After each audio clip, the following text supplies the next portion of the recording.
নমস্কার বন্ধু। আজকে আমাদের আফলং থেকে শ্রদ্ধেয় আচার্য নির্মলেন্দু ব্রহ্মচারী দাদা এসছেন। মা পিঠা বানাচ্ছেন। আমরা এই সন্ধ্যার সময় আজকে পিঠা খাচ্ছি। কালকে আমরা সকালে বিরুন ভাত খাবো।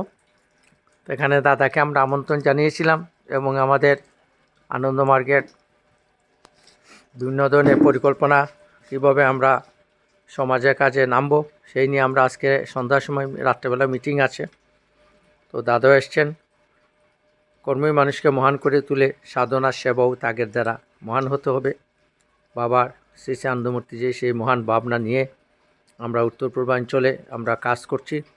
গত কয়েকদিন আগে আমরা সেমিনারে mobile health check up camp এর যে মোবাইল ভ্যান আমরা চালু করে দিয়েছি। যেইতে ইন্ডিয়া গভর্নমেন্ট, সেন্ট্রাল গভর্নমেন্ট ও স্টেট গভর্নমেন্টের আমরা ওখানে স্টল দিয়েছিলাম। ওখানে প্রচুর গরিব মানুষকে আমরা free blood test, urine test করেছি। আমাদের মধুমিতা আজকে সুন্দর করে পিঠা টিঠা বানিয়েছেন। অসুস্থ শরীর তবু সত্যিই বাবার সেই কর্ম নিয়ে আমাদের এগিয়ে চলতে হবে। নমস্কার, ধন্যবাদ।